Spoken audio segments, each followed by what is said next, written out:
সুপ্রিয় প্রাথমিক বিদ্যালয়ের শিক্ষক মহোদয়গণ, আপনারা যারা প্রাথমিক উপবৃত্তি 2026 পেমেন্ট চক্র জানুয়ারি থেকে জুন 2026 এর বিদ্যালয় ভিত্তিক শিক্ষার্থী শ্রেণী হালনাগাদ প্রসেসিং তথ্য ক্লাস্টারে জমা দান এবং নতুন শিক্ষার্থী এন্ট্রির কাজ করবেন, তারা কিভাবে অল্প সময়ে খুব দ্রুত বিদ্যালয়ের সমস্ত কাজ সম্পন্ন করবেন, পিএসপি পোর্টালের নিয়ম অনুযায়ী কোন কাজ প্রথমে করবেন, নতুন শিক্ষার্থী এন্ট্রিতে লাল মেসেজ কিভাবে ওভারকাম করে এন্ট্রি দিবেন, শিক্ষার্থীর তথ্য আপডেট লিঙ্ক ব্যবহার করে কিভাবে এন্ট্রিকৃত শিক্ষার্থীর তথ্য এডিট করে ক্লাস্টারে পাঠাবেন, সর্বোপরি আপনার বিদ্যালয়ের কোন কোন রিপোর্ট সংরক্ষণ করে রাখবেন, সকল কিছুর সমাধান ও সঠিক প্রক্রিয়া জানতে আমার এই ভিডিওটি দেখতে থাকুন। ভিডিওটি স্কিপ না করে শেষ পর্যন্ত দেখলে আপনার কাছে 2026 সালের উপবৃত্তির সমস্ত এন্ট্রির কাজ এত সহজ মনে হবে যা আপনি কল্পনাও করতে পারবেন না। তবে ভিডিওটির শুরুতে আমার ছোট্ট একটি অনুরোধ, আপনি যদি আমার চ্যানেলের নতুন দর্শক হয়ে থাকেন তাহলে ভিডিওটিতে একটি লাইক দিবেন, শেয়ার করে বন্ধুদের দেখার সুযোগ করে দিবেন এবং চ্যানেলটি সাবস্ক্রাইব করে পাশে থাকা বেল বাটনটি অল করে রাখবেন। তো চলুন ভিডিওটি শুরু করা যাক। আপনাদের ডিভাইসের যে কোনো ব্রাউজারে প্রবেশ করবেন, সার্চবারে এসে লিখবেন pesp.finance.gov.bd লিখে আপনারা সার্চ করবেন। এই ওয়েবসাইটের লিঙ্ক আমার ডেসক্রিপশন বক্সে দেওয়া থাকবে, চাইলে আপনারা সেখানে সরাসরি ক্লিক করে এই পেজে ঢুকতে পারবেন। এখানে এসে আপনাদের প্রধান শিক্ষকের ইউজার আইডিটি আপনারা বসিয়ে দেবেন, পাসওয়ার্ড, এরপর এই ক্যাপচাটি লিখে আপনারা লগইন এখানে ক্লিক করবেন। ব্যাড ক্রিডেন্টাইল এরকম যদি আপনার মেসেজ আসে তখন আপনারা কি করবেন? এরকম মেসেজ আসার একটাই কারণ, সেটা হচ্ছে আপনি যদি ইউজার আইডি এবং পাসওয়ার্ডের মধ্যে কোনো ভুল করেন সেক্ষেত্রে আপনার এরকম ব্যাড ক্রিডেন্টাইল এই মেসেজটা দেখাবে। তো আপনারা অবশ্যই ইউজার নেম এবং পাসওয়ার্ড লেখার ক্ষেত্রে সতর্কতা অবলম্বন করে লিখবেন যাতে ভুল না হয়। আমি আবারও লিখছি পাসওয়ার্ড। এই পাসওয়ার্ডটি লেখা হয়ে গেলে আপনারা এই ক্যাপচাটি এখানে নির্ভুলভাবে লিখবেন। এই ক্যাপচাটি লেখা হয়ে গেলে আপনারা লগইনে আপনারা ক্লিক করবেন। প্রধান শিক্ষকের নাম্বারে ওটিপি যাবে, এই ওটিপিটি আপনারা এখানে লিখবেন।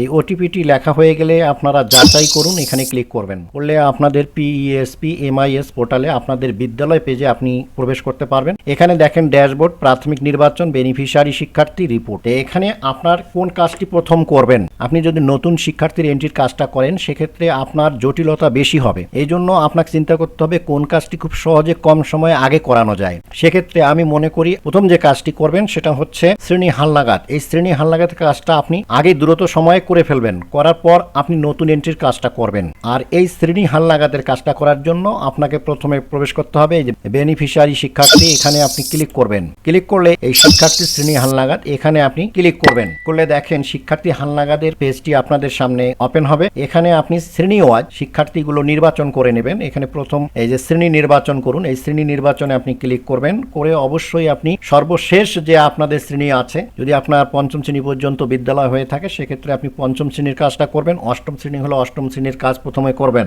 আমার বিদ্যালয় হচ্ছে পঞ্চম শ্রেণী পর্যন্ত, এই জন্য প্রথম আমি পঞ্চম শ্রেণীর শ্রেণী হালনাগাদের কাজটা সম্পূর্ণ করব এবং এখানে আমি দেব 50 পর্যন্ত। দেওয়ার পর দেখেন খুঁজুনে ক্লিক করার আগেই তথ্যগুলো চলে এসেছে। এখন এই জায়গা থেকে আমাকে শ্রেণী হালনাগাদের কাজগুলো করতে হবে। তো এখানে প্রথমে দেখেন এখানে ডান দিকে দেখেন এই কলমের মতো আইকন, এই কলমের মতো আইকন এখানে আপনি ক্লিক করবেন। একজন শিক্ষার্থীর তথ্য এখানে শো করবে। এখানে এসে আপনার প্রথম কারণ নির্বাচন করতে হবে। এই কারণ নির্বাচন করার জন্য প্রথমে এখানে ক্লিক করবেন। এরপর প্রাথমিক চক্রের সমাপ্তি, পুনরাবৃত্তি, ভুল এন্ট্রি না বিদ্যালয়ে অধ্যয়নরত নাই, এই প্রকৃত কারণটা আপনি নির্বাচন করে দেবেন।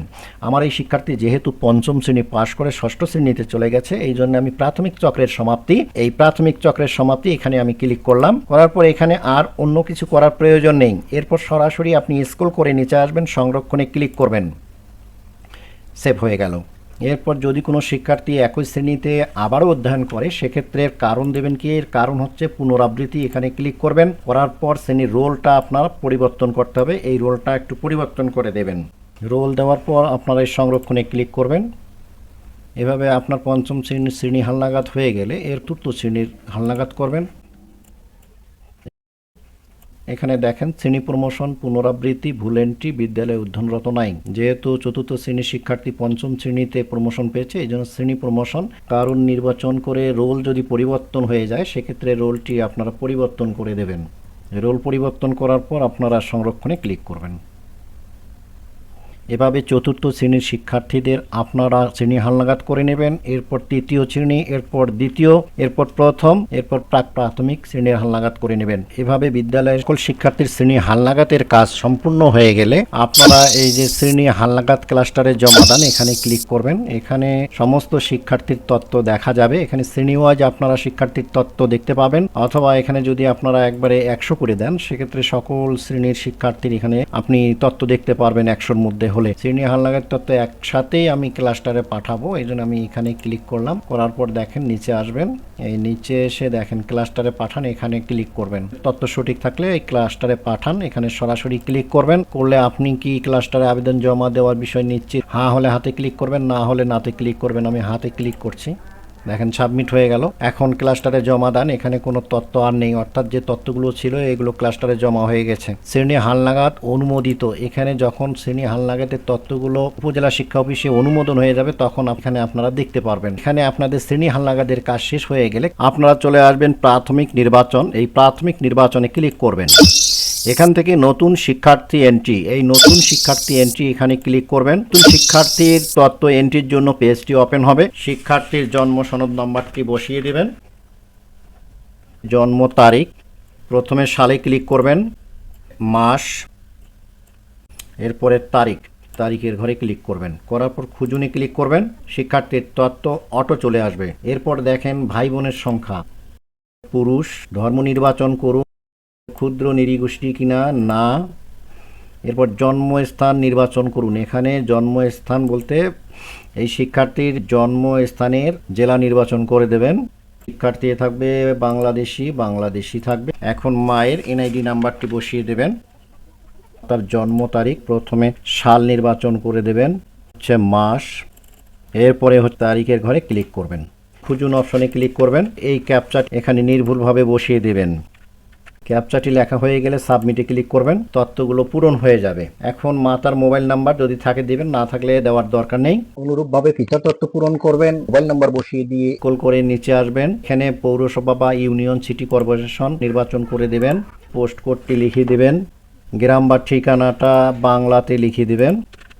বর্তমান ঠিকানা স্থায়ী ঠিকানা যদি একই হয় সেক্ষেত্রে আপনারা এই ঘরে টিক মার্ক করে দেবেন, তথ্যগুলো পূরণ হয়ে যাবে। বর্তমান শিক্ষার তথ্য, এখানে শ্রেণী নির্বাচন করে দেবেন।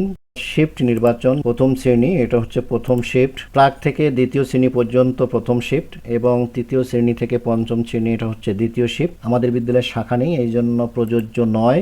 রোল নম্বর এটি বসিয়ে দিবেন। কল করে নিচে আসবেন। অভিভাবকের তথ্য পিতা করে দিলাম। পরিবর্তনের কারণ এই নো মোবাইল অ্যাকাউন্ট, এই কারণটি দিয়ে আমি একটু নিচে আসবো। দেখেন এখানে মনে রাখবেন এই যে বিকাশ, নগদ, রকেট, এম ক্যাশ, উপায়, যে কোনো একটা কিন্তু অ্যাকাউন্ট হলেই হয়ে যাবে। তো এই শিক্ষার্থীর অভিভাবক নগদ খুলেছে, এখন নগদ দিয়ে আমি খুঁজুন বাটনে ক্লিক করব। দেখেন এখন এটি ভেরিফাই হয়েছে। বলে দেখেন অ্যাকাউন্ট সক্রিয় আছে, অ্যাকাউন্ট প্রদত্ত জাতীয় পরিচয়পত্রের সাথে যুক্ত, মোবাইল নম্বর প্রদত্ত জাতীয় পরিচয়পত্রের সাথে যুক্ত, সবই ঠিক আছে। সরাসরি নিচে দেখেন এটি কেটে দেবেন। দেওয়ার পর সংরক্ষণ, এই সংরক্ষণে ক্লিক করবেন। এই অনুরূপভাবে অন্যান্য শিক্ষার্থীর তথ্যগুলো আপনারা এন্ট্রি দেবেন। এখন দেখাবো আপনাদের বিদ্যালয়ের নতুন শিক্ষার্থীদের এন্ট্রি কম সময় কিভাবে দ্রুত সম্পূর্ণ করবেন। আপনারা দেখেন এখানে একজন শিক্ষার্থীর এন্ট্রি দেওয়ার সময় এই যে মোবাইল ব্যাংকিং যখন আমরা চেক করব, যে খুঁজুনে ক্লিক করলাম, দেখেন এখানে লাল মেসেজ দেখাচ্ছে অ্যাকাউন্ট সক্রিয় আছে, অ্যাকাউন্ট প্রদত্ত জাতীয় পরিচয়পত্রের সাথে যুক্ত, মোবাইল নম্বর প্রদত্ত জাতীয় পরিচয়পত্রের সাথে যুক্ত নয়। এখন দেখেন এরকম মেসেজ যদি দেখায় আপনি মোবাইল ব্যাংকিং ভেরিফাই করতে পারতেছেন না, আর এই কারণে আপনি এই এন্ট্রিটা কি করবেন, সেভ করতে পারবেন না বা সংরক্ষণ করতে পারবেন না। এই সংরক্ষণ যদি করতে না পারেন সব শিক্ষার্থীর এই যে তথ্যগুলো দেওয়া আছে এগুলো আবার হারিয়ে যাবে, আবার নতুন করে দিতে হবে। তো এটা যাতে আপনি আর না হারিয়ে যায় এই জন্য আপনারা কি করবেন, লাল মেসেজ দেখা মাত্র আপনারা এটা কেটে দেবেন। দেওয়ার পর যে শিক্ষার্থীর এন্ট্রি দেওয়ার সময় দেখবেন যে শিক্ষার্থীর মোবাইল ব্যাংকিং অ্যাকাউন্ট ভেরিফাই হয়েছে, ওই মোবাইল নাম্বারটি আপনারা কি করবেন, এখানে দেখেন এখানে যে পিতা আছে এই পিতার জায়গায় ক্লিক করে আপনারা অন্যান্য করে দেবেন। দেওয়ার পর আপনারা এখানে ওই অভিভাবকের এনআইডি নাম্বারটা এখানে তুলে দেবেন, জন্ম তারিখটা তুলে দেবেন, খুঁজুন করে এর কাজটি সম্পূর্ণ করে মোবাইল নাম্বারটি এখানে বসিয়ে দেবেন, যে মোবাইল নাম্বারটি আপনার ভেরিফাইড হয়েছে, অর্থাৎ সবুজ লেখা দেখিয়েছে। তথ্যগুলো আপনারা ভেরিফাই করে সব সংরক্ষণ সংরক্ষণ করে ফেলবেন। এটি সংরক্ষণ করার পর দেখবেন যে শিক্ষার্থীর তথ্য আপডেট, এখানে আসবেন। এখানে আসার পর দেখেন একই মোবাইল নাম্বার দিয়ে এখানে দুইটা শিক্ষার্থীর তথ্য এন্ট্রি দেওয়া আছে। একজন শিক্ষার্থীর মোবাইল নাম্বার ওইভাবে পরিবর্তন করে তারা নতুন সিম কিনে নতুন অ্যাকাউন্ট খুলে আবার দিয়েছে। এই যে দেখেন, এখন আমি ওইটি সংশোধন করাবো। কলমের মতো আইকনে ক্লিক করলাম, করার পর এখানে দেখেন শুধু আসবো। এখন এখানে এই মোবাইল নাম্বারটি আমি পরিবর্তনকৃত মোবাইল নাম্বারটি বসিয়ে দেবো। এই নতুন ক্রয়কৃত সিম এবং অ্যাকাউন্ট নাম্বারটি আমি এখানে বসিয়ে দিলাম। এই অভিভাবকের ক্ষেত্রে এই পিতা করে দিলাম। দেওয়ার পর যেহেতু মাতার মোবাইল নাম্বার নেই, এখানে আমি একটা কারণ দিয়ে দেব, নো মোবাইল অ্যাকাউন্ট। তো এই শিক্ষার্থীর অভিভাবক নগদ খুলেছে, এখন নগদ দিয়ে আমি খুঁজুন বাটনে ক্লিক করব। দেখেন এই মোবাইল ব্যাংকিংটি ভেরিফাইড হয়ে গেল। এখন আমি কি করব, এটা সংরক্ষণ করব। দেখেন সংরক্ষণ হয়ে গেল। এখন যদি আমি এই যে ক্লাস্টারে তালিকা জমাদানে যাই, আমি এখন এই জায়গার থেকে এই শিক্ষার্থীর তথ্যকে আমি ক্লাস্টারে পাঠাই দেব। এভাবে আপনি তথ্য এন্ট্রি দিলে আপনার বিদ্যালয়ের নতুন শিক্ষার্থীদের তথ্য দ্রুত সময় সম্পূর্ণ করতে পারবেন বলে আমি আশাবাদী।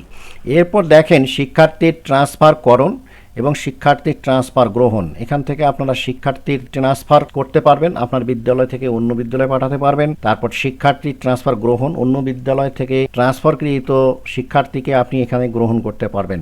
আপনাদের শ্রেণী হালনাগাদের কাজ এবং নতুন শিক্ষার্থী এন্ট্রি এবং তা ক্লাস্টারের তালিকা জমাদান কাজ সম্পূর্ণ হয়ে গেলে আপনারা এই রিপোর্ট এখানে ক্লিক করবেন, করে শিক্ষার্থীর রিপোর্ট আপনারা এখানে ক্লিক করবেন। রিপোর্টের ধরন, এই আবেদনকারীর বিস্তারিত প্রতিবেদন, এখানে এটি সিলেক্ট করে দেবেন। দেওয়ার পর প্রতিবেদন তৈরি করুন। এই রিপোর্টটি আপনারা ডাউনলোড করে রাখবেন, এই ডাউনলোড করে নিয়ে নেবেন। এরপর এটি কেটে দেবেন।